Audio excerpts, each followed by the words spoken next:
6월 28일 주일 예배 하나님께 올려드리겠습니다.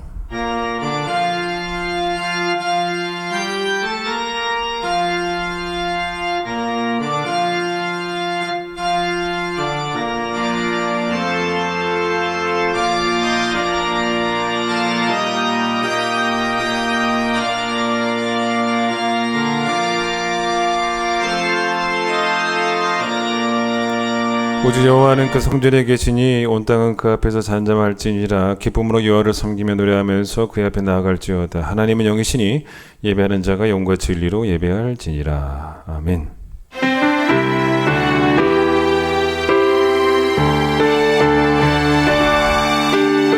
지존하신 주님 이름 앞에 모두 무릎 꿇고 다 경배. 거룩하신 주님 보좌 앞에 엎드려 절하세.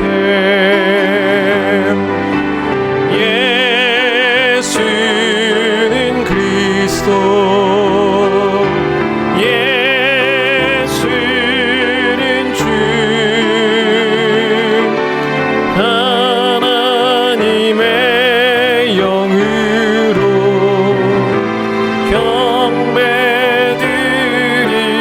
경배드리리. 이 시간 우리의 죄악을 주 앞에 고백합니다.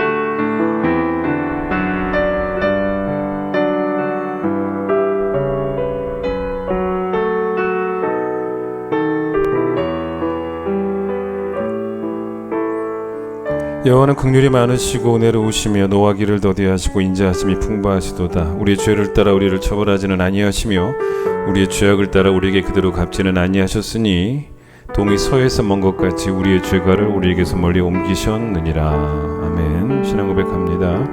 나는 전능하신 아버지 하나님 천지의 창조주를 믿습니다.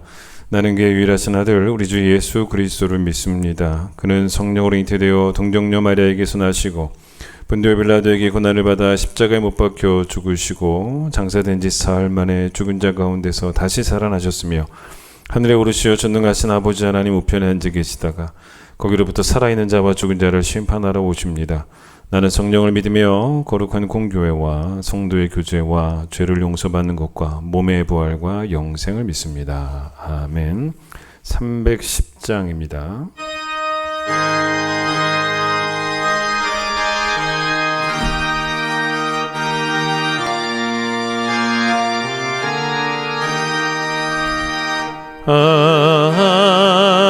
하나님의 은혜로 있을 데 없는 자 왜 구속하여 주는지 난 알 수 없도다. 내가 믿고 또 의지함은 내 모든 형편하시는 주님 늘 보해주실 것을 나는 확실히 아네. 왜 내게 굳센 믿음과 또 복음 주셔서 내 맘이 항상 편한지 난 알 수 없도다. 내가 믿고 또 의지함은 내 모든 형편하시는 주님 늘 보호해주실 것을 나는 확실히 아네. 왜 내게 성령 주셔서 내 마음 감동해. 주 예수 믿게 하는지 난 알 수 없도다. 내가 믿고 또 의지함은 내 모든 형편하시는 주님 늘 보호해주실 것을 나는 확실히 아네. 주 언제 강림하실지 혹밤에 혹낮에 또 주님 만날 그곳도 난 알 수 없도다. 내가 믿고 또 의지함은 내 모든 형편하시는 주님 늘 보호해주실 것을 나는 확실히 아네. 고린도 전서 1장입니다. 신약 264페이지 고린도전서 1장 26절부터 31절까지를 제가 읽도록 하겠습니다. 고린도전서 1장 26절로 31절입니다. 형제들아 너희를 부르심을 보라. 육체를 따라 지혜로운 자가 많지 아니하며 능한 자가 많지 아니하며 문벌 좋은 자가 많지 아니하도다. 그러나 하나님께서 세상에 미련한 것들을 택하사 지혜 있는 자들을 부끄럽게 하려 하시고 세상에 약한 것들을 택하사 강한 것들을 부끄럽게 하려 하시며 하나님께서 세상에 천한 것들과 멸시받는 것들과 없는 것들을 택하사 있는 것들을 폐하려 하시나니 이는 아무 육체도 하나님 앞에서 자랑하지 못하게 하려 함심이라. 너희는 하나님으로부터 나서 그리스도 예수 안에 있고 예수는 하나님으로부터 나와서 우리에게 지혜와 의로움과 거룩함과 구원함이 되셨으니 기록된 바 사랑하는 자는 주 안에서 자랑하라 함과 같게 하려 함이라. 아멘. 오늘은 박동욱 집사님 기도십니다. 할렐루야. 사랑의 하나님, 오늘도 우리에게 전 세계적인 고난 가운데서도 육신의 이유를 쫓아 헤매지 않고 주님 전에 나와 감사함으로 예배를 드리게 하심 감사드립니다. 이번 주도 성도답지 못한 삶을 살지 않았는지, 하나님에 대한 무례함으로 죄를 지지는 않았는지, 내 마음에 포도원의 작은 여호를 키우고 있지는 않았는지 이 시간 하나하나 하나님께 고백합니다. 우리의 죄를 용서하여 주시옵고 죄와 멀어지는 삶이 되도록 말씀의 분별력을 허락하여 주시옵소서. 이 땅의 평화를 위해서 기도합니다. 지금 남북한은 잠시간의 평화로움이 다시 언제 터져버릴지 모르는 전쟁의 위협으로 긴장이 고조되고 있습니다. 특히 접경지의 주민들은 언제 포탄이 다시 날아올지 모르는 공포와 염려로 하루하루를 살아가고 있습니다. 그동안 대통령을 위시한 정부 각처나 정치인들 뿐만 아니라 모든 권력 있는 사람들이 나서서 평화를 위해 계획을 하고 전력으로 노력을 했지만 결국 또다시 이루지 못하고 말았습니다. 사람의 계획과 수고대로 하나님의 창조세계가 움직이지 않는다는 것을 다시 한번 깨닫게 되었습니다. 역시 우리 주님을 의지할 수밖에 없었습니다. 아직 전쟁의 기억이 남아있는 남북한이 하루속히 평화롭게 되기를 소원합니다. 인적인 교류와 이념의 교류가 이루어져서 마침내 남북한이 기독교 신앙의 공동체가 되기를 간절히 소원합니다. 남북한이 하나가 되어서 주님을 찬양하고 주님을 증거하는 영광된 그날이 속히 오도록 주님께서 역사하여 주시옵소서. 매일매일 지속되는 코로나 상황 속에서 지쳐가고 있는 사람들을 위해 기도합니다. 지속되는 감염의 위험과 또 생활방학으로 경제적으로 육체적으로 힘들어지고 영적으로도 감당하기 어려운 상황 속에 있는 분들이 너무나 많습니다. 특별히 견디기 힘든 무더위 속에서도 에어컨도 선풍기도 사용하지 못하고 너무나 두텁고 무거운 방호복을 연약한 몸으로 지탱하고 있는 의료진들도 많이 있습니다. 로뎀나무의 엘리야에게 배부름과 쉼을 베풀어 주셨던 주님, 코로나 시대에 사는 우리들에게 감당하기 어려운 이 상황을 이길 수 있도록 우리의 연약함을 어루만져 주시고 보살펴 주시옵소서. 잠시간의 쉼으로 잠시 놓아두었던 사명 다시 감당하게 하시고 우리의 사명이 혼자만의 고난의 길이 아닌 같이 나누어야 하는 하나님의 기쁨임을 알게 하여 주시옵소서. 다시 하나님 앞에 당당히 서게 하시고 하나님이 주신 사명을 평생 감당하는 은혜를 허락하여 주시옵소서. 더욱이 코로나로 인해서 사회의 복지나 교회의 구제가 중단되어 근근히 삶을 이어가던 어려운 이웃들이 더 어려운 상황에 처해 있습니다. 우리의 교회들이 주님의 계명을 목숨처럼 지켜 가난한 이웃을 돌보는 사명을 잊지 않게 하여 주시옵소서. 구제뿐만 아니라 우리의 모든 신앙생활 중에 하나님이 희미해지지 않고 더욱 선명해지기를 간구합니다. 코로나가 게으름의 핑계가 되지 않게 하시고 커지는 고난의 양만큼 우리의 기도의 양도 쌓이게 하시고 코로나로 인한 행동들이 우리의 믿음의 증거가 되게 하시옵소서. 우리의 자녀들을 위해서 기도합니다. 코로나의 위협 속에서도 교회 학교가 멈추지 않고 운영되게 하시고 매주 아이들에게 주님의 말씀을 가르치게 하여 주셔서 감사드립니다.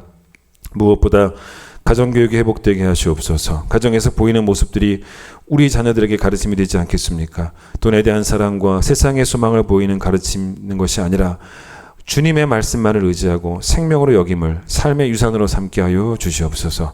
매일매일 너무나 끔찍한 미성년자 범죄 소식이 들리고 있습니다. 무엇이 우리 아이들을 그러한 죄악으로 몰아가고 있는지, 왜 우리 아이들을 죄악으로부터 분별시키지 못했는지 우리 부모들과 교사들도 회개하게 하여 주시옵소서. 우리들이 먼저 변화되어 세상과 구별되어 말씀의 길을 걷게 하시고 우리 아이들이 우리의 모습대로 가르침을 받아 또한 말씀으로 세상을 분별할 수 있는 주님의 은혜를 내려 주시옵소서. 목사님, 부목사님, 전사님 모든 교역자들을 위해서 기도드립니다. 코로나가 우리 교회 교역자들과 그 가정에 틈타지 않게 하시고 경제적인 상황이 사역에 어려움이 되지 않게 하여 주시옵소서. 각 예배와 각 교육부서 말씀 교육의 중심에 흔들리지 않도록 교육자님들과 그 가정을 지켜주시고 지치지 않도록 어루만지고 회복시켜 주시옵소서. 오늘 말씀 전파되는 말씀이 우리의 행동을 변화시키기를 소원합니다. 성령님께서 설교자의 입을 주관하시고 듣는 우리들의 마음을 열어주셔서 말씀이 감동이 되고 감동이 곧 행동의 변화가 되어서 우리 모두가 믿음의 증거가 되는 큰 은혜 허락하여 주시옵소서. 우리가 받은 은혜가 영상으로 예배를 드리는 모든 성도들과도 동일하게 나누어질 수 있도록 주님 역사하여 주시옵소서. 본당 예배와 영상 예배를 위해 수고하는 모든 성도들 축복해 주시고 항상 즐거움과 자원함이 넘치는 축복받는 자녀들 되게 하여 주시옵소서. 오늘 예배의 모든 것 주님께 맡깁니다. 우리를 사랑하시는 예수 그리스도의 이름으로 기도드립니다. 아멘.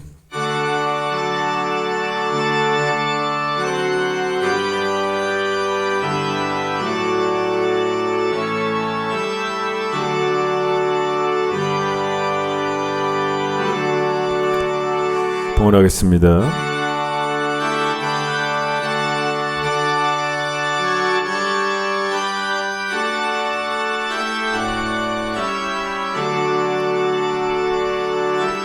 내게 있는 모든 것을 아낌없이 드리네. 사랑하고 의지하며 주만 따라 살리라. 주께 드리네. 주께 드리네. 사랑하는 구주 앞에 모두 드리네.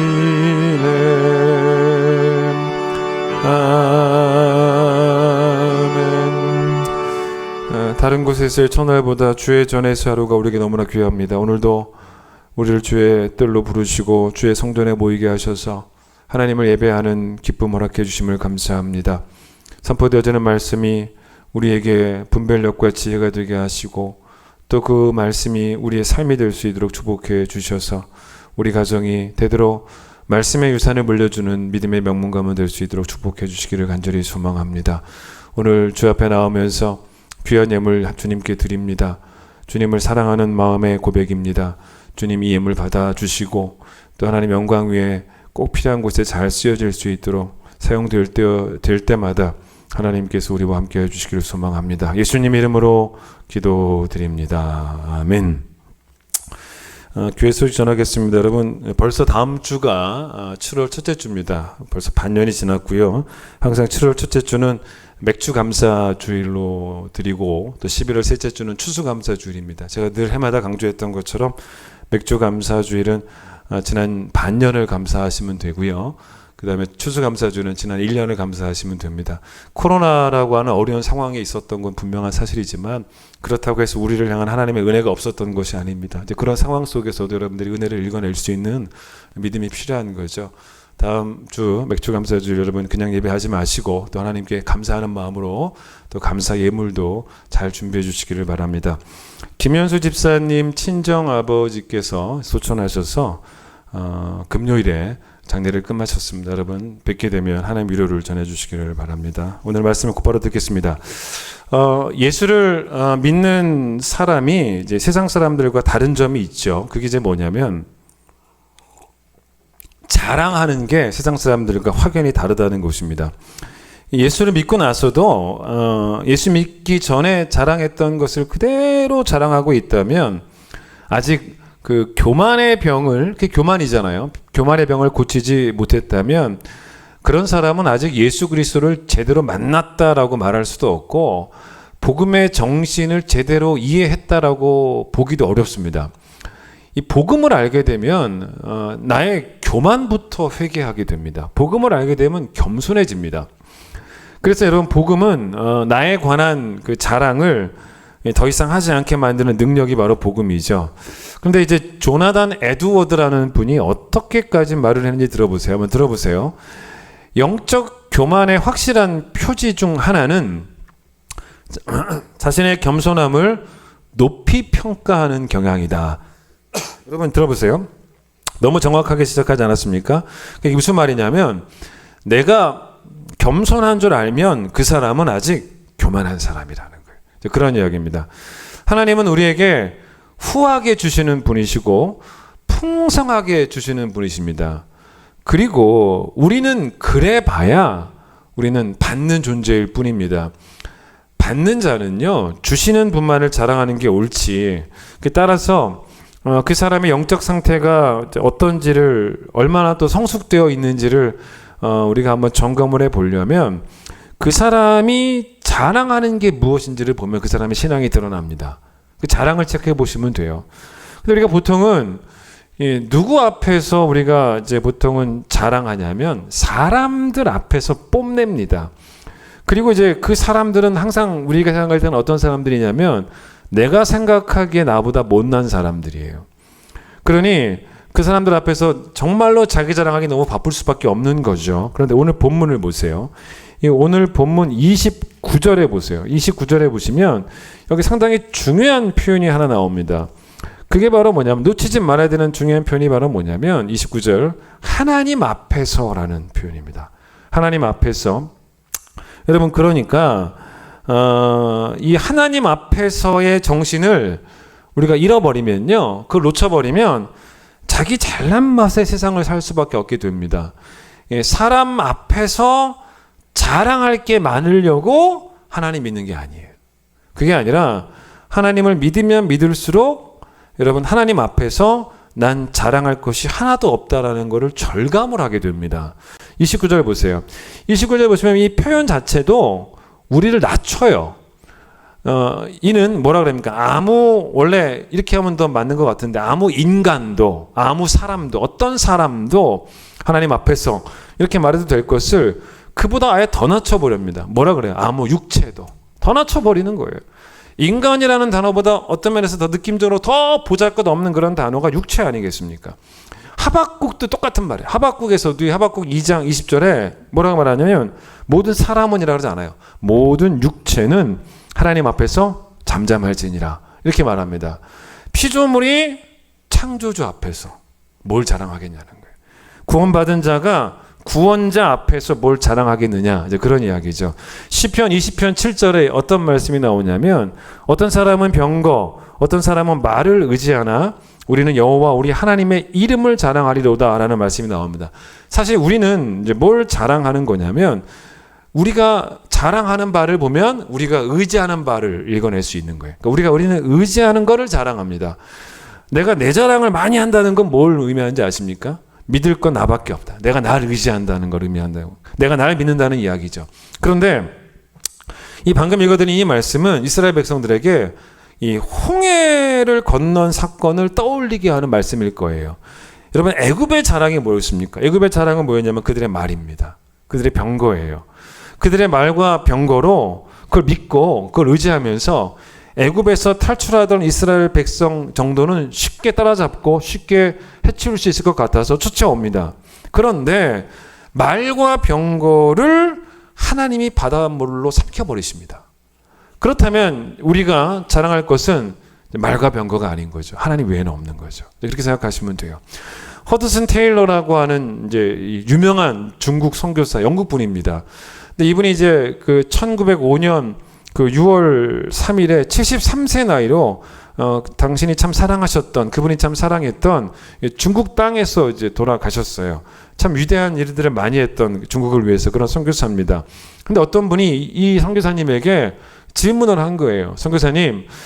선교사님은 살면서 교만해 본 적이 있으세요? 라고 물어봤다는 것입니다. 그 테일러가 그 얘기를 듣고 허드슨 테일러가 반문을 한 거예요. 무엇에 대한 교만을 말씀하시는 겁니까? 그때 이제 이분이 뭐라 그러냐면, 그러니까 선교사님이 지금까지 하신 일들이 있잖아요. 지금까지 해온 일들이 우리는 알고 있습니다. 그 업적들을 알고 있는데 지금까지 한 일에 대해서 또 어떤 교만한 마음이 든 적이 있으셨습니까? 라고 이제 물어본 거예요.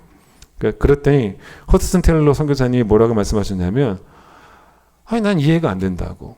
내가 도대체 뭘 했다는 겁니까? 저는 아무것도 안 했습니다. 한 게 없어요. 이렇게 대답을 했다는 거예요. 이게 바로 겸손이죠. 이게 겸손입니다. 잠언 27장 그 1절에 이런 말이 나와요. 너는 내일 일을 자랑하지 말아라. 하루 동안에 무슨 일이 일어날지 너가 알 수 없다. 라는 말씀이 나옵니다.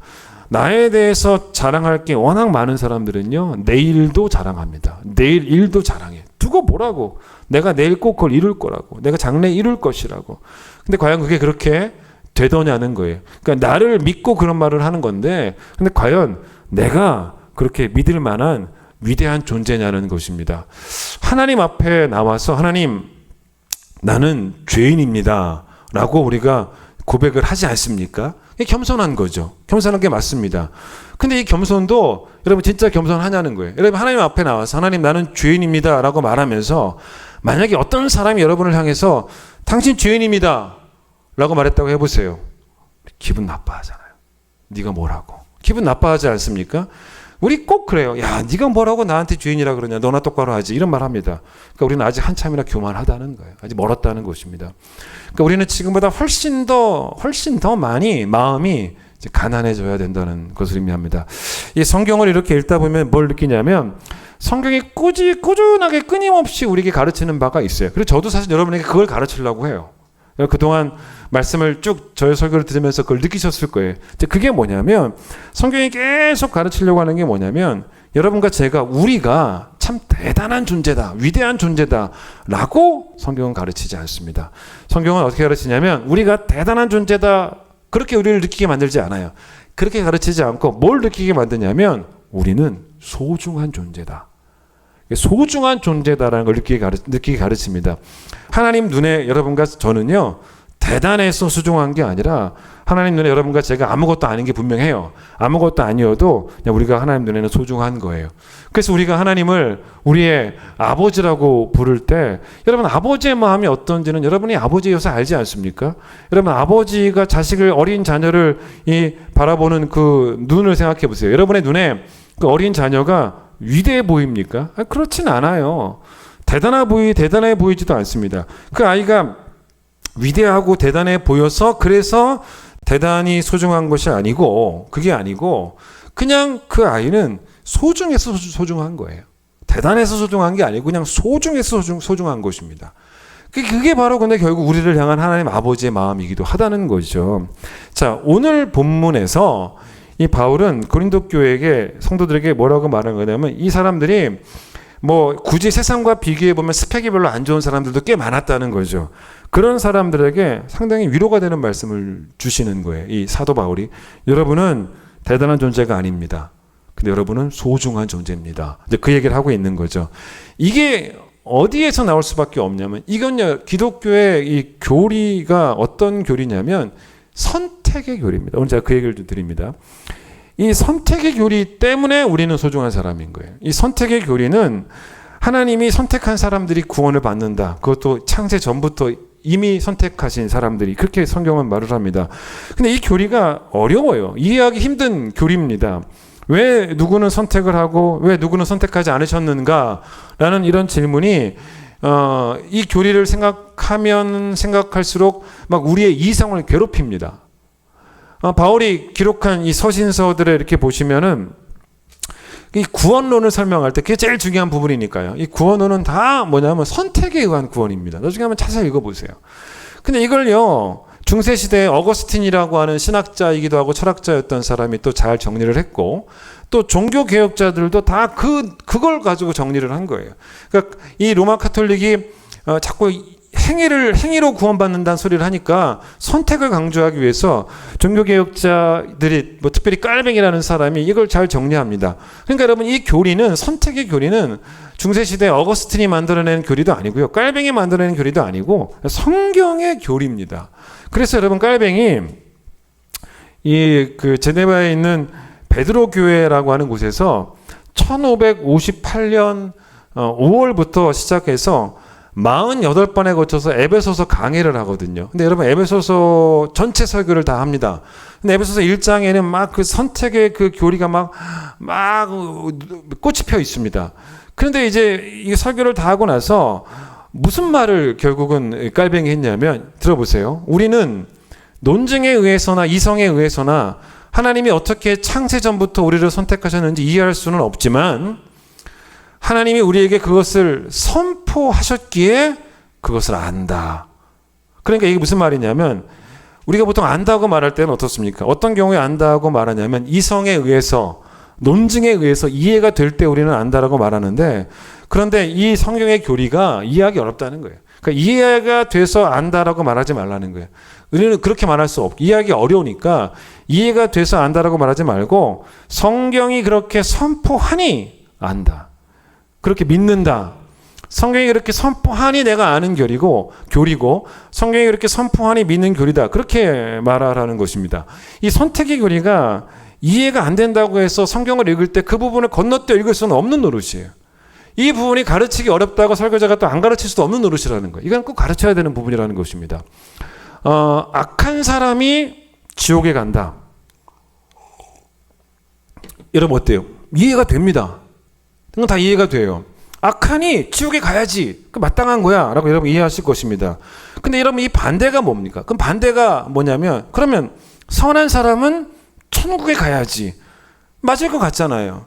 이해가 됩니다. 근데 이 반대의 논리, 선한 사람은 천국에 간다라는 논리는 성립하지 않는다는 거예요. 그래서 제가 오늘 이 자기 자랑하지 말라고 했는데 제가 지금부터 제 자랑할 테니까 여러분 일단 용서하고 들으세요. 제가 설교를 위해서 자랑하는 거니까 예를 들기 위함입니다. 제가 어릴 때부터 노래를 잘했습니다. 물론 성악가처럼 잘한 건 아니지만 잘하는 편이었습니다. 이걸 이제 정확하게 얘기해야죠. 하나님이 제게 좋은 노래 목소리를 주셨다. 이렇게 이야기하면서 하나님 자랑해야 되는 거예요. 저는 그러고 있는 거예요, 사실은. 근데 어쨌든 제가 그래서 초등학교 때 이 전교생 그 노래 경연대회를 했습니다. 그 당시에 뭐 강단이 있었던 것도 아니었고 운동장이었어요. 그 운동장에서 애들이 다 앉아 있었고요. 또 뭐 마이크 시스템이 좋지도 않았잖아요. 근데 운동장에서 무슨 반주가 있는 것도 아니었고 그 교장 선생님 올라가는 그 강단 있지 않습니까? 거기에 마이크 하나 딱 있는 거예요. 마이크 하나 딱 있어요. 그래서 거기 올라가서 이 경연자들이 자기 순서 때 나와서 무반주로 노래 부르고 들어가면 그 선생님들이 이제 심사해가지고 1등을 주는 뭐 그런 거였습니다. 근데 그때 제가 불렀던 노래가 뭐 아직까지 생생히 기억이 납니다. 여러분 아시는지 모르겠지만 제가 한번 불러보겠습니다. 아침 햇빛 밝아오는 이른 아침에 두 손 모아 하루 일을 생각합니다. 학교에선 동무들과 사이좋게 공부 잘하고 집에 오면 심부름도 잘한답니다. 이 불렀어요. 가사가 참 학교에선 동무들과 사이좋게 공부 잘하고 집에 오면 심부름도 잘하는 되게 건전하잖아요. 동무들과 심부름 뭐 이런 거. 여러분 근데 결과가 어떻게 되는지 아십니까? 제가 전교 1등을 했어요. 공부로 전교 1등 한 적은 없는데 제가 노래로 전교 1등을 한 거예요. 그날. 근데 심사위원 선생님들이 저를 선택해 주셨어요. 그때 운동장에 있던 아이들의 반응이 뭔지 아세요? 다 박수를 쳤습니다. 그게 뭔지 아세요? 왜 박수를 쳤냐면 이해가 되는 거예요. 이해가. 자기들이 듣기에도 제가 그래도 그중에 제일 잘한 것 같은 거예요. 근데 이런 선택에는 뭐가 없는지를 보세요. 이런 선택에는 선생님들이 심사위원 선생님들이 저를 대단하게 보신 거예요. 저를 대단하게 보셨지만 저를 소중하게 보신 건 아니에요. 그분들이. 근데 만약 제가 노래를 잘 못했어요. 저보다 잘하는 애들이 많이 있었습니다. 근데 심사위원 선생님들이 저를 특별하게 소중하게 보셔서 저를 1등으로 선택하셨다면 그 선택은 이해가 안 되는 선택이라는 거예요. 그 얘기예요. 근데 그 이해가 안 되는 그 선택을 우리는 뭐라고 말하냐면 사랑이라고 말하고 은혜라고 말하는 것입니다. 그렇게 되면 이제 선택받지 못한 나머지 경쟁자들은 이 누구도 받아들일 수 없는 편파적인 불공평이라고 불만을 가질 수 있게 되겠죠. 이 바울이 이 로마서가 기독의 교리서니까 이 선택의 교리를 설명하면서 특별히 이 9장에서 한참 설명하거든요. 물론 전체적으로 다 나오는데 9장에서 더 많이 강조합니다. 근데 여러분 9장에서 이 선택 교리를 설명하면서 구약의 말씀 하나를 인용을 해요. 그게 어떤 말씀이었냐면 말라기 1장의 말씀을 인용을 합니다. 근데 말라기 1장 2절과 3절을 한번 들어보세요. 이 말씀이 바울이 로마서 9장에서 인용한 말씀입니다. 들어보세요. 여호와께서 이르시되 내가 너를 사랑하였노라 하나 너희는 이르기를 주께서 어떻게 우리를 사랑하셨나이까 하는도다. 나 여호와가 말하노라 에서는 야곱의 형이 아니냐. 그러나 내가 야곱을 사랑하였고 에서는 미워하였으며 그의 산대를 황폐하게 하였고 그의 산업을 광야의 이리들에게 넘겼느니라. 이게 무슨 말인지 아세요? 하나님이 일단 이스라엘 민족을 수많은 다른 민족들 가운데서 선택하셨다는 것입니다. 그리고 이제 그 백성들을 늘 사랑해 주셨는데 지금도 사랑하고 계시는데 그 말이에요. 근데 이제 어처구니 없이 이스라엘 백성들이 뭐 하나님에 대해서 자기들이 막 엉망진창으로 살면서 하나님에 대한 막 불만도 가지고 있고 막 그런 상황이었다는 거예요. 이러다 보니까 이스라엘 백성들이 오히려 적반하장이죠. 하나님께 뭐라 그랬냐면 하나님 언제 우리 사랑하셨습니까? 이렇게 물어보는 거예요. 하나님이 내가 너희를 사랑한다 이렇게 말씀하시니까 이 이스라엘 백성들이 하나님 도대체 언제 우리를 사랑하셨습니까? 그러니까 하나님이 이스라엘 백성을 사랑하시죠. 그리고 지금도 사랑하고 계신 그 어떤 증거들이 있지 않습니까? 내가 이렇게 했는데 너희들 사랑하는 게 아니냐라고 많은 증거들을 말씀하실 수 있어요. 그런데 그 많은 증거들 가운데 어떻게 생각하면 가장 처음의 증거라고 말할 수 있을 수도 있습니다. 그러니까 많은 증거들 가운데 꽤 거슬러 올라가는 거예요. 많은 증거들 가운데 그 중에 하나만 말씀하셨는데 그게 바로 뭐냐면 선택이라는 거예요. 내가 너희들을 선택했다는 거예요. 그게 사랑의 증거라는 것입니다. 원래 이제 이런 거잖아요. 그 당시 고대 근동의 관습은 뭐냐면 장자라는 자격이 중요하죠. 그 장자가 가문의 후계자가 되는 게 고대 근동의 관습입니다. 그런데 하나님이 아브라함을 선택하셨어요. 그 다음에 장자인 이 아브라함의 아들인 이삭을 선택하셨습니다. 거기까지는 뭐 우리가 어느 정도 수긍이 된단 말입니다. 근데 그 다음 이삭에게서 누가 태어나냐면 장자 에서가 태어나고 차자 야곱이 태어납니다. 근데 하나님은 둘 중 누굴 택하셨냐면 그 당시에 장자를 선택하던 그 관습을 하나님은 따라가지 않습니다. 하나님은 관습에 매이는 분이 아니지 않습니까? 하나님 원래부터 누굴 택하려고 하셨냐면 야곱을 선택하셨다는 거예요. 차자인데요. 그래서 이스라엘 민족의 그 선택을 야곱을 통해 이어가신 거예요. 결국 그 야곱의 이름이 뭐가 되었냐면 이스라엘이 됩니다. 그리고 야곱의 후손들이 이스라엘의 백성이 되었고 에서는 에돔이라고 하는 족속의 조상이 되어버리고 맙니다. 그런데 여러분 이게 잘 보시면 여기에 조건에 의한 선택이 없었다는 거죠.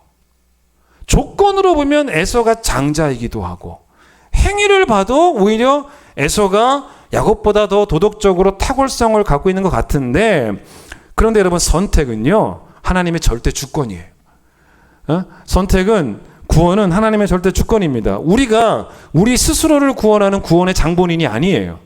그래서 바울이 로마서 9장에서 하나님의 선택을 이야기하면서 13절에 이렇게 말합니다. 기록된 바 내가 야곱을 사랑하고 에서는 미워하였다 하심과 같으니라. 이 말씀을 인용하는 거예요. 그러니까 야곱을 선택했다는 그 말씀을 인용하는 거죠. 그거를 그 바로 앞에 11절에서는 뭐라고 말하냐면 들어보세요. 택하심을 따라 되는 하나님의 뜻이 행위로 말미암지 않고 오직 부르시는 이 구원하시는 이로 말미암아 그 뜻이 서게 하려 하사라고 말합니다. 그러니까 우리의 행위에 의한 구원이 아니고 하나님의 부르심에 의한 하나님의 뜻에 의한 구원이었다는 거죠. 제가 이 부분을 이렇게 한번 또 설명해 보도록 하겠습니다. 이 바울 이야기를 쭉 하다가 9장 쭉 이어가다가 9장 19절에 어떤 가상의 사람을 예를 들어요. 뭐라 그러냐면 가상의 사람을 예를 들었지만 바울이 아마도 이런 질문을 많이 그 당시에 들었기 때문에 예를 든 걸 거예요. 이 가상의 사람이 있는데 어떤 사람이 따지는 거예요. 질문을 하는 거예요. 자, 네가 하나님이 그런 분이라고 설명했는데 야, 그런 하나님이라면 난 이해할 수 없는 하나님이고 그건 말도 안 되는 하나님이야. 그러니까 차라리 그 사람에게 착한 사람 천국 가고 나쁜 사람 지옥 간다 그러면 이해될 거 아니겠습니까? 그래서 거기에 대해서 그렇게 설명해 주지 않고 뭐 어려운 선택의 교리를 말하고 이해가 안 되는 선택의 교리를 말하고 하니까 이 사람이 야, 나 그거 이해할 수 없어. 그런 하나님이면 나는 안 믿을 거야. 말도 안 돼. 이렇게 말을 하는 사람이 있더라는 거죠. 그게 이제 9장 19절이에요. 근데 여러분 바울이 9장 20절에서 뭐라고 말하는지 아세요? 이렇게 말합니다. 이 사람아, 이래요. 그 사람은 이 사람아, 너가 누구라고 감히 하나님께 반문하느냐 이렇게 얘기를 해요. 이게 뭔지 아세요? 우리 TV에서 사극 보면 잘 나오는 이야기 있지 않죠? 잘 나오는 이야기 있죠. 뭐 있습니까? 이놈, 너가 어느 안전이라고 입을 함부로 놀리냐? 똑같은 이야기예요. 바울이 그런 식 표현을 쓴 거예요. 바울이 하는 말이 뭐냐면 우리는 이거예요. 하나님의 뜻은 무조건 옳다라는 공식을 세워놔야 된다는 거예요. 우리가 하나님이 아니라는 주제 파악을 해야 된다는 말입니다. 내가 생각하는 옳음이 있죠. 내가 생각하는 옳음은 뭐냐면 착한 사람 천국, 못된 사람 지옥이에요. 근데 내가 생각하는 그 옳음을 기준으로 해서 하나님이 틀렸다라고 판단해버리면 결국 내가 하나님보다 더 높은 판단을 가지고 있다는 교만인 거예요. 그러니 바울이 이 사람아 네가 뭐라고 하나님이 그렇게 성경에서 말해놨는데 따지고 드냐는 것입니다. 근데 이제 바울이 이 선택의 교리를 설명하면서 어떤 표현을 썼냐면 이게 종교개혁자들에게 중요한 개념이에요. 이게 뭐냐면 들어보셨는지 모르겠지만 선택과 유기라는 표현을 씁니다. 이게 되게 중요한 표현입니다. 선택과 유기입니다. 이 종교개혁자들이 이 선택과 이 유기를 기독교의 구원론이라고 설명합니다. 여러분 그게 성경의 교리죠. 여러분 유기라는 말이 뭡니까? 유기는 뭐냐면 그냥 내버려 두는 거예요. 그게 유기입니다. 여러분 이런 예를 들어보겠습니다. 예를 들어서 자녀가 정말 나쁜 짓을 많이 하고 다닙니다. 근데 부모가 그 아이를 사랑하잖아요. 그러니까 사랑하기 때문에 그 아이를 보고 늘 뭘 느끼냐면 긍휼함, 이 단어 기억하세요. 긍휼함을 느낍니다. 그래서 그 긍휼함 때문에 부모가 그 아이를 용서를 해주는 거예요. 그럼 아이는 이제 부모가 용서해 주니까 그 용서의 가치를 알고 또 앞으로 내가 나쁜 짓 하지 않겠노라고 다짐도 하게 되고 보통 그렇지 않습니까? 자, 그런데 자녀가 아주 나쁜 짓을 많이 하고 다니는데 만약 부모가 그냥 놔두는 거예요. 놔두는 것입니다. 그 말은 뭐랑 똑같은 말인지 아십니까? 자녀가 그 아이를 긍휼히 여기지 않는다는 거예요. 긍휼히 여기지 않는다는 거예요. 그래서 이 아이가 계속 나쁜 짓을 할 때 결국 뭐냐면 아이의 이 잘못에 대한 책임이 누구에게 있나를 생각해 보셔야 돼요. 여러분 이게 되게 중요한 관점입니다. 아이가 계속 잘못을 하고 있는데 엄마 아빠가 그냥 긍휼히 여기지 않고 냅둬 버리는 거예요. 유기시켜 버리는 것입니다. 그럼 이 아이가 계속 나쁜 짓을 하는 것이 사실은 누구의 잘못이에요? 아이의 잘못이에요. 아이의 책임입니다. 아이가 잘못한 거죠. 그러니까 이걸 뭐라 그러냐면 부모의 유기라고 합니다. 자, 이 육이라는 말이 어디 나오냐면 로마서 1장에 나와요. 들어보세요. 24절. 그러므로 하나님께서 그들을 마음의 정욕대로 더러움에 내버려 두사 그들의 몸을 서로 욕되게 하셨으니 이는 그들이 하나님의 진리를 거짓 것으로 바꾸어 피조물을 조물주보다 더 경배하고 섬김이라 하나님이 내버려 두셨다는 거예요. 자, 그러면 자, 선택의 교리를 설명하겠습니다. 이게 뭐냐면 지옥 가는 사람들은요, 자기 죄 때문에 가는 사람들이라는 거예요. 하나님이 그걸 유기하셨다는 거죠.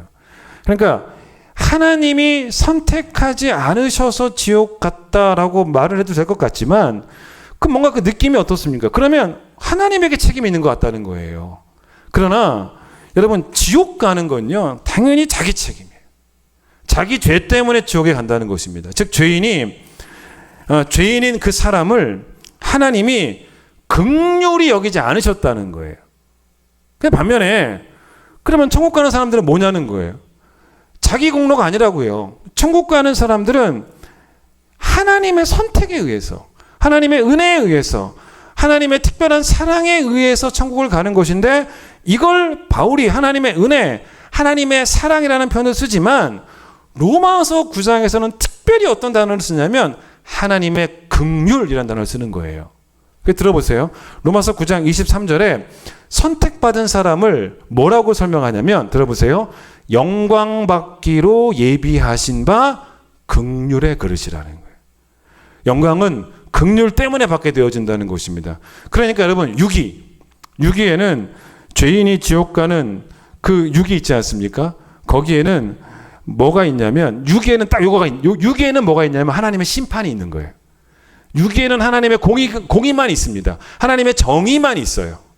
반대로 선택받은 자가 천국 가는 곳에는 뭐가 없냐면 하나님의 공의가 없어요. 거기에는 하나님의 공의가 없고 하나님의 긍휼만 있는 거예요. 그걸 아셔야 돼요.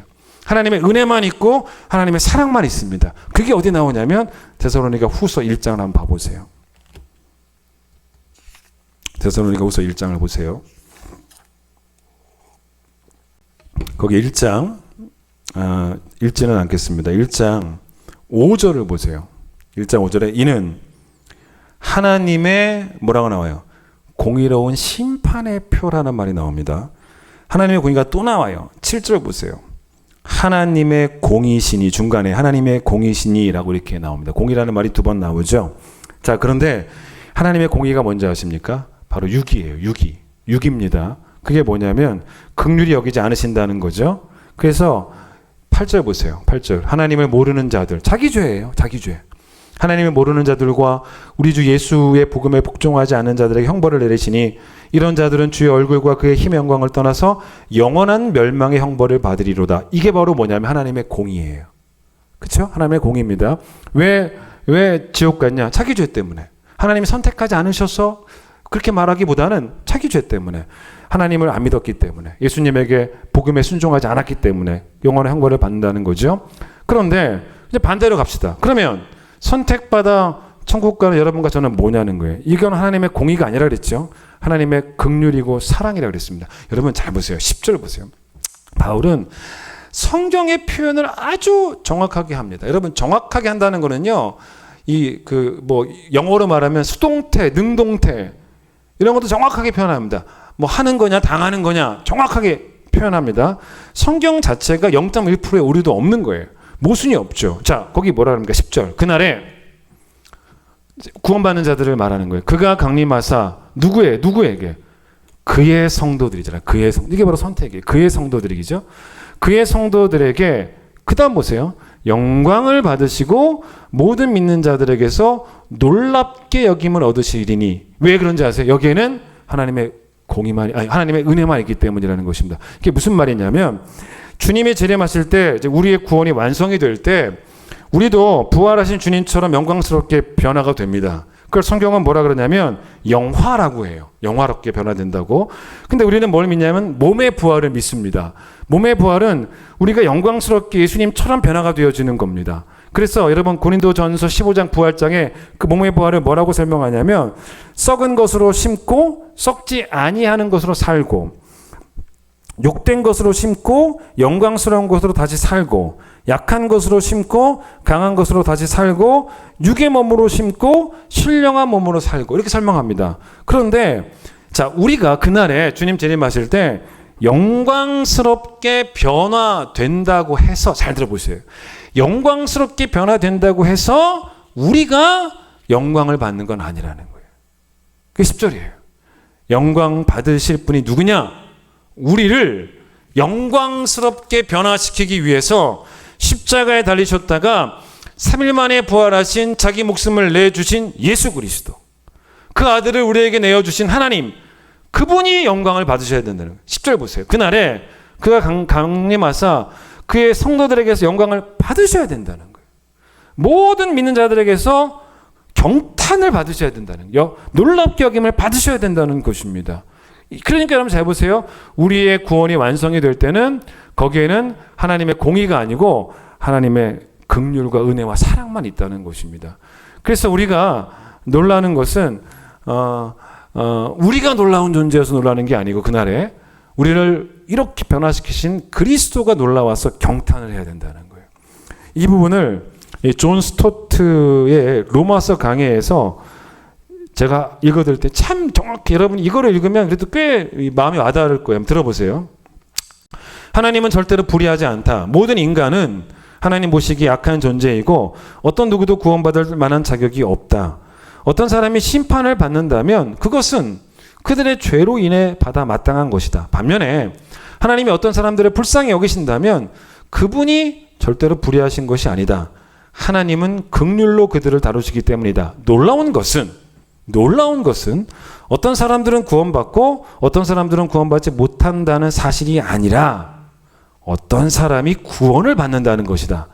하나님 보시기에는 우리는 심판 외에는 다른 아무것도 받을 자격이 없다. 우리가 받아 마땅한 것, 즉 심판을 받는다거나 우리가 받을 자격이 없는 것, 즉 긍휼을 받는다면 어느 경우에도 하나님은 불의하신 것이 아니다. 그러므로 어떤 사람이 육이 된다면 그것은 그의 책임이다. 하지만 어떤 사람이 구원을 받는다면 그것은 하나님의 은혜이다. 이러한 이율 배반에는 우리가 현재 가지고 있는 지식으로 해결할 수 없는 신비가 포함되어 있다. 하지만 그것은 성경과 일치하는 것이다. 라고 존 스토트가 말을 했다는 것입니다. 저는 사실 이제 우리 교회 성도들하고 이야기하다 보면요, 성도들의 고백 가운데도 가만 들어보면 선택이 들어있어요. 그게 뭐냐면 이런 말 하지 않습니까? 목사님, 내가 어떤 사람을 전도했는데요, 절대로 예수 믿지 않을 것 같은 사람이었다는 거예요. 근데 이 사람이 복음을 전했는데 이 사람이 예수를 믿고 교회에 나오게 되는 기적이 일어났다는 거예요. 여러분 그런 얘기 여러분도 하시는 경우 있지 않습니까? 그게 바로 선택이에요. 여러분 바울이 보세요. 선택의 요리를 그의 그 성경에서 다 이렇게 기록하고 있는데, 근데 여러분 바울이 그렇게 선택의 요리를 말할 수 있는 또 이유 중에 하나가 뭐냐면 자기도 그걸 경험한 거예요. 무슨 말이냐? 여러분 우리가 믿음으로 구원을 받는다라고 성경에 말합니다. 그런데 믿음으로 구원을 받는다는 것도 사실은 선택이에요. 왜 그러냐면 이건 이렇게 말하는 게 아니에요. 내가 믿었다라고 말하는 게 아니고 하나님이 내가 믿게 하셨다는 거예요. 이게 선택이에요. 나를 택하셔서 믿게 하셨다는 것입니다. 그러니까 여러분 이거를 바울이 어떻게 경험했냐면, 여러분 바울이 한번 잘 보세요. 바울이 경험한 거예요. 바울이 언제 믿으려고 했냐는 거예요, 자기가. 바울은 회심했을 때 하나님을 믿으려고 했었던 사람이 아니었습니다. 내가 오늘부터 하나님 믿어야지, 예수님 믿어야지 이랬던 사람이 아니었다는 거죠. 오히려 예수 믿는 사람들을 막 죽이겠노라고 분노에 차올라가지고 막 다메섹으로 가던 사람이었습니다. 그런데 부활하신 예수께서 나타나셔가지고 그를 믿게 하신 거예요. 그게 선택이에요. 그리고 나서 뭐라고 말씀하셨냐면, 이 사람은 내 이름을 이방인과 이스라엘 자손에게 전하기 위하여 택한 나의 그릇이다. 바울이 언제 하나님을 택했습니까? 바울은 그렇게 하지 않으려고 했어요. 바울은 하나님 믿는 사람 죽이려고, 예수 믿는 사람 죽이려고 했습니다. 근데 바울이 택한 게 아니라 창세전부터 택한 나의 그릇이었다는 거예요. 제가 그걸 경험합니다. 그래서 이걸 신학자들이 뭐라고 말하냐면, 이게 바로 뭐냐면 불가항력적인 은혜라는 거예요. 우리가 거절할 수도 없고 이겨낼 수도 없는 은혜의 주권성, 우리를 믿게 하시는 거, 은혜가 우리를 믿게 하더라는 거예요. 우리를 믿게 하시는 은혜. 여러분 이게 어디에 나오는지 아세요? 사도행전에 엄청나게 나옵니다. 여러분 사도행전이 복음 전하는 이야기죠. 그런데 여러분 사도들이 복음 전하는 이야기를 한번 자세히 읽어보시면은 어떤 이야기 들었냐면 거기 나오는 모든 회심의 역사들이 있어요. 예수를 복음을 전했더니 뭐 구원을 받게 됐다. 예수께로 돌아왔다. 근데 이거를 자세히 읽어보세요. 사도행전 자세히 읽어보시면 누가 주께로 돌아왔냐면 선택된 사람들이 돌아옵니다. 선택한 사람들이 돌아오더라는 거예요. 그게 어디 나오냐면 예를 들어서 자 한번 이거 찾아보셔야 돼요. 사도행전 18장을 한번 보겠습니다. 사도행전 18장을 봐보세요. 여기에 이 18장은 바울의 2차 선교 여행입니다. 근데 바울이 이제 고린도에서 복음을 전하기 시작합니다. 그게 이제 18장 1절 보시면 그 위에 나왔죠. 그 후에 바울이 아덴을 떠나서 고린도에 이르러서 이제 고린도라는 곳에 가서 복음을 전하기 시작합니다. 그런데 이제 5절부터 잠깐 보세요. 읽지는 않겠습니다. 5절 보시면 바울이 5절 끝에 보시면 그 고린도에 있는 유대인들에게 예수님은 그리스도입니다 라고 밝히 증언을 했다는 겁니다. 그런데 어떻게 전했냐면 거기 다시 5절 중간 보시면 바울이 하나님의 말씀에 붙잡혀 그러니까 복음을 전하는 일에 미쳐버린 거예요. 복음을 전하는 일에 미쳐가지고 막 복음을 전했다는 것입니다. 그런데 6절 보세요. 그들이 대적하여 비방하거늘 그렇죠? 유대인들이 복음을 거절을 해요.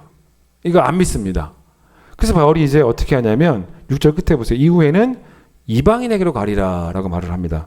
그래서 이제 거기서 옮겨서 어디로 가냐면 디도 유스도라고 하는 사람의 집에 갑니다. 그러니까 이전에는 바울이 복음 어디서 전했냐면 회당에서 복음을 전했습니다. 근데 유대인들이 막 거절을 한 거예요. 근데 이제 그 다음부터는 바울이 디도 유스도라고 하는 사람의 집을 기반으로 이제 복음을 전하기 시작합니다. 그런데 여러분 8절 보세요. 또 회당장 그리스도가 온 집안과 더불어 주를 믿으며 수많은 고린도 사람도 믿고 세례를 받더라. 막 구원받는 사람들이, 그러니까 회심한 사람들이 막 생기기 시작했다는 말이에요. 아까는 막 반대했는데 이때 하나님께서 바울에게 너무 귀한 말씀을 주셨다는 거죠. 그게 바로 9절 10절이에요. 보세요. 밤에 주께서 환상 가운데 바울에게 말씀하시되 두려워하지 말며 침묵하지 말고 말하라 그래요. 이게 뭔지 아세요? 야, 너 복음 전했는데 막 거절하는 사람들 많았지 않았냐? 그렇다고 입 다물지 말라는 거예요. 너 그렇다고 포기하지 말라는 거예요. 그러면 10절에서 너무 중요한 말씀하세요. 그러면 왜 이렇게 말씀하시는지 아세요? 이걸 잘 이해하셔야 돼요. 이게 되게 어려운 개념입니다. 너 두려워하지 말고 말해라. 왠지 아냐? 야, 그 사람들 가운데 고린도에 있는 사람들 가운데 혹시라도 네 얘기를 듣고 누가 하나님께 돌아올 줄 어떻게 아냐? 솔직히 나도 모른다. 그럼 되게 웃긴 얘기예요. 나도 누가 돌아올지는 모르는데 너 그래도 전해. 그 중에 누군가 네 얘기를 듣고 복음 듣고 회심할 수 있을지도 모르니까 포기하지 말고 말씀을 전해. 나도 정말 정확하게 모르겠어. 누가 구원받게 될지 모르겠는데 그래도 전해. 이렇게 말씀하신 게 아니었다는 거예요. 하나님의 구원은 즉흥적이지 않아요. 여기 아주 중요한 표현이 있죠. 보세요. 10절. 내가 너와 함께 있음에 어떤 사람도 너를 대적하여 해롭게 할 자가 없을 것이니 이는 그 다음 보세요. 이게 바로 이 성 중에 누가 많다는 거예요. 내 백성이 많다는 거예요. 이게 선택이에요. 예? 아직은 이들이 예수를 믿지 않은 사람처럼 보여요. 바울이 보기에는. 예수를 안 믿는 사람처럼 보입니다. 근데 그 중에 내가 선택한 사람들은 이미 있다는 거예요. 그걸 예수께서 하나님께서 뭐라 말씀하셨냐면 내 백성 여기 있다는 거예요. 예? 그러니까 나를 믿게 될 사람들이 정해져 있다는 거예요. 그러니까 넌 포기하지 말라는 거예요. 그래서 전하라는 거예요. 이게 바로 선택의 교리예요. 여러분 그래서 지난주에 설교했던 에베소 교회도 바울이 거의 3년가량 있었지만 바울이 이 얘기를 듣고 여기 동네 포기하면 안 되는구나. 하나님의 선택이 있는 동네구나 싶어가지고 용기를 내서 11절 보세요. 꽤 오래 1년 6개월 동안 전해요. 이게 바로 선택의 교리입니다. 그러니까 이게 결국 뭐냐면 여러분 이게 이렇게 설명할게요. 믿음으로 구원을 받는다는 말이 맞죠. 근데 이게 뭐냐면 우리가 믿었기 때문에 선택을 받았다가 아니에요. 그게 아니라 우리가 선택을 받았기 때문에 믿게 되더라는 거예요. 다른 이야기입니다. 여러분 이런 일이 있었어요. 그 5층에 그 옥상에 올라가 우리 교회 옥상에 올라가면 그 제2남성교회가 이 봄에 이 고추랑 상추랑 뭐 또 방울토마토랑 또 큰 토마토 모종을 이렇게 4종류를 심어놨습니다. 그 제가 이제 새벽에 올라가서 호수로 이렇게 물을 주고 있어요. 야, 근데 이게 생각보다 재밌는 거예요. 막 자라고 열매 맺는 게 너무 재밌더라고요. 원래 제 뭐 은퇴하고 나서 어떻게 될지 뭐 저도 아직 모르는데 뭐 아내랑 간혹 뭐 이야기할 때 야, 만약에 우리가 은퇴해서 귀농이냐 귀어냐 둘 중에 뭐 하나를 택한다면 뭐가 좋을까? 난 귀어야. 난 귀어야. 막 그랬던 사람이었거든요. 요즘은 약간 귀농도 땡기는 거예요. 재밌더라니까요. 근데 이제 막 그렇게 막 그걸 잘하게 하시는 하나님이 너무 신기하기도 하고, 근데 그렇게 물을 주면서 막 저희 영혼도 막 힐링이 되는 것 같고 너무 좋아요. 그 새벽기도 끝나고 올라가서 돌 보고 막 물 주고 막 그럽니다. 그러다가 이제 어떤 생각이 들었냐면, 아, 이게 남성견 이걸 심어놨는데 내가 또 다른 좀 모종을 좀 사가지고 심어도 괜찮겠다 싶어가지고 제가 5월 말에 모종을 사러 간 거예요. 근데 가니까 그때는 모종이 다 끝났네. 그 모종은 없고 뭐 이렇게 씨만 팔더라고요. 그래서 어떻게 할까 하다가 좀 늦은 감이 있지 않을까 싶어가지고 이제 5월 말이니까 그 파시는 분한테 물어보니까 아, 그래도 뭐 깻잎하고 쑥갓 정도는 날 수 있을 것 같다고, 뭐 괜찮을 것 같다고, 그거 사서 그러면 그 깻잎씨하고 쑥갓씨 한번 뿌려보라는 거예요. 그래서 제가 사가지고 왔습니다. 사가지고 와가지고 깻잎씨를 뿌리고 이렇게 쑥갓씨를 이제 뿌렸습니다. 빈 공간에 뿌렸습니다. 그리고 이제 매일매일 물을 줬죠. 야, 이거 몇 주가 지나도 뭐 잡초는 막 계속 올라오는데 얘네는 뭐 아무 기미도 없는 거예요. 아, 너무 늦었나 싶은 생각이 드는 거예요. 그러니까 이제 이게 이런 거죠. 제가 보니까 뭐 이렇게 거기 뿌리는데 이게 뭐가 난 것 같아서 딱 가보니까 이게 아무리 봐도 뭐 깻잎 같지는 않아. 이 떡잎이. 이게 잡초 같기도 하고, 이게 그러니까 알곡과 가라지로 비유한다면 알곡이 아니고, 제가 찾는 알곡이 아니고 가라지 같아 보이는 거예요. 근데 역시나 그런 거더라고요. 역시나 풀이고. 그래서 막 그렇게 이제 한참 꽤 오래 기다렸어요. 근데 포기도 했고, 근데 어머머머, 어느 날 올라가니까 요만한 떡잎들이 올라왔는데 이건 아무리 봐도 깻잎인 거예요. 그래서 제가 이거를 너무 좋아가지고 사진을 찍었습니다. 이거예요, 보세요. 이 사진입니다. 이걸 찍어가지고 제가 우리 교회 농사 잘 지는 집사님한테 보낸 거예요. 집사님, 그 깻잎 맞습니까? 근데 그분이 뭐라는지 아세요? 목사님, 축하드립니다. 축하드립니다. 이 목사님 드디어 이제 농부도 되셨군요. 막 그러시면 이거 깻잎 맞아요, 그러는 거예요. 어떤 분은 그 얘기 듣더니 저한테 뭐라 그러냐면, 목사님 그거 잘 키워가지고 들깨 가지고 들기름 만들려는 거예요. 너무 앞서가는 분들이 있고 거기까지는 안 갈 거예요. 그런 분도 있었어요. 근데 이제 누군지는 제가 모르겠는데 아직도 몰라요. 근데 이제 어떤 분이 이제 깻잎이 나기 전부터, 떡잎이 올라오기 전부터 그 옥상에 올라가셔가지고 우리 교인 같아요. 아무리 봐도 농사를 도우시겠다는 마음으로 뭔가를 좀 해놓고 가시더라고요. 이제 그 중에 하나가 뭐였냐면 이 토마토를 막 가지치기를 해놓으셨더라고요. 그래서 이제 저는 농사를 모르니까 이렇게 가지를 쳐야지 더 좋은 것 같은 것 같아요. 그래서 이렇게 해놓으셨습니다. 고맙잖아요. 고맙지 않습니까?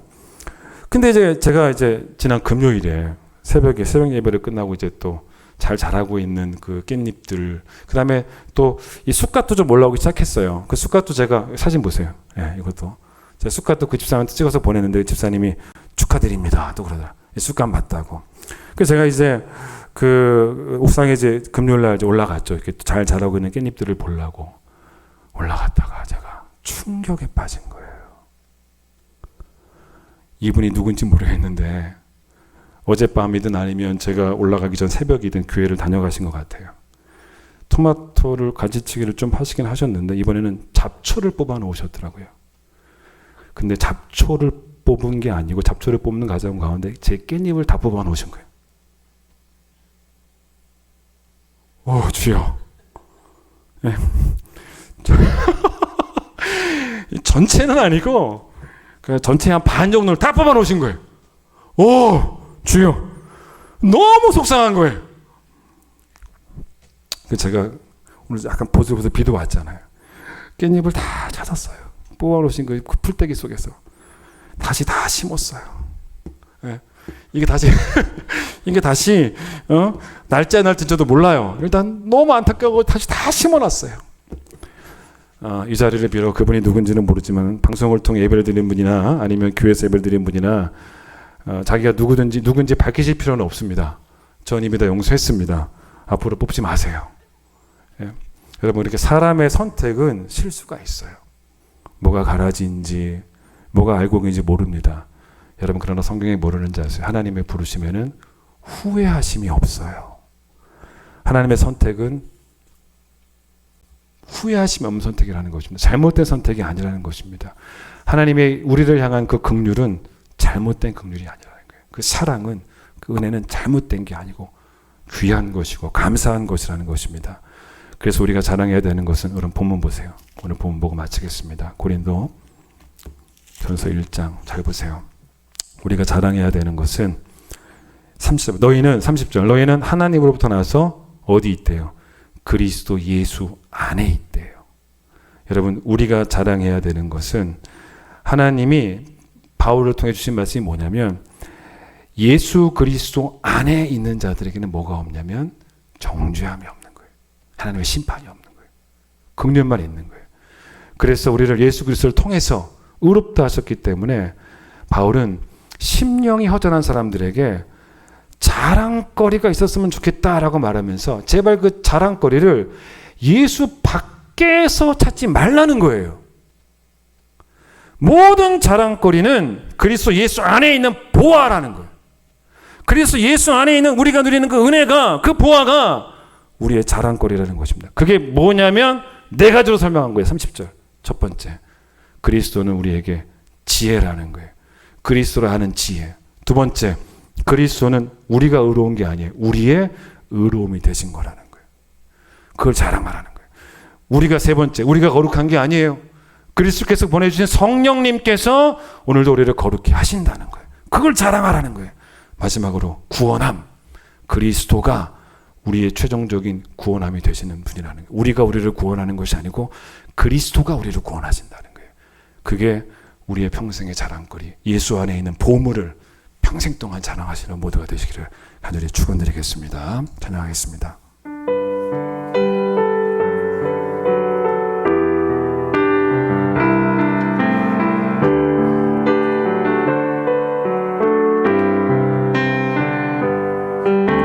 지존하신 주님 이름 앞에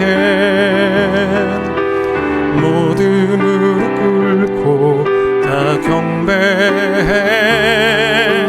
거룩하신 주님 보좌 앞에 엎드려 절하. 지존하신 주님 이름 앞에, 예수 이름 앞에, 지존하신 주님 이름 앞에 모두 무릎 꿇고 다 경배해. 거룩하신 주님 보좌 앞에 엎드려 전하세. 예수는 그리스도, 예수는 주, 하나님의 영으로 경배드리리. 지존하신 예수님 앞에 무릎 꿇습니다. 지존하신 주님 이름 앞에 모두 무릎 꿇고 다 경배해. 거룩하신 주님 보좌 앞에 엎드려 전하세. 예수는 그리스도, 예수는 주, 하나님의 영. 주께 경배드리리. 경배, 우리를 구원하신 하나님과 예수 그리스도에게 경배하기 원합니다. 예수는 그리스도, 예수는 그리스도, 예수는 주, 하나님의 영으로. 한 번 더 고백합니다. 날 권하신 그 하나님의 긍휼하심을 찬양합니다. 예수는 그리스도, 예수는 그리스도,